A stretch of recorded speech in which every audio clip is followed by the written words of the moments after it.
Yun na. Wala. Nakawala? Dalawa? Oo, wagadsuan ko na lang. Yung isa nandiyan na lang sa gano'n na lang, biglang gumano na. Sabay, wala na. Bye-bye. Kumabay pa nga eh.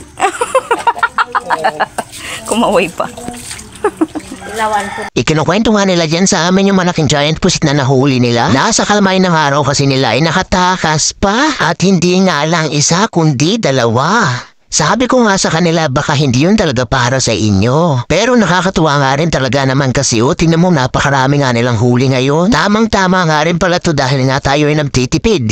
Tamang-tama rin talaga to dahil magkakalaman ngayon yung aking ref. Hindi nilang tubig yung kanyang laman. Nakakatuwa nga rin doon ay marami tayong pagpipilian. Eto nga palang mga isda ay paghahatian namin ng aking biyanan. Eto nga palang giant pusit dadali namin tumamaya dun sa bagsakan. Pero bago ang lahat, kailangan muna itong linisin.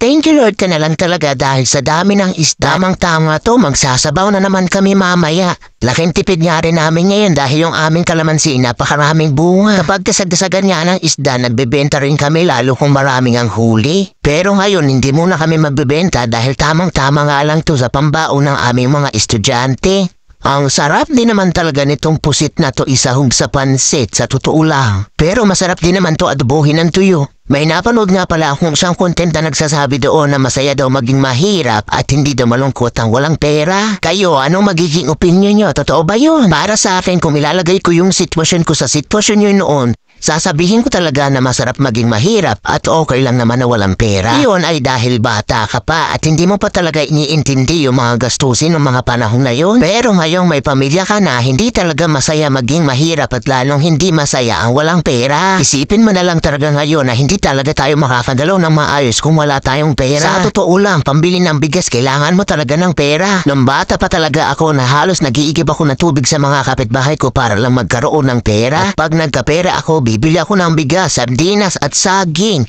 Yung mga inuulam namin ng mga panahon na yun. At dahil na wala kang pera, mangungutang ka ngayon ng bigas sa kapitbahay mo.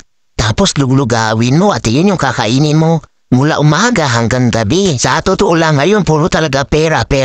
Mahirap ang buhay, taas ng bilihin, mababang sahod, walang trabaho.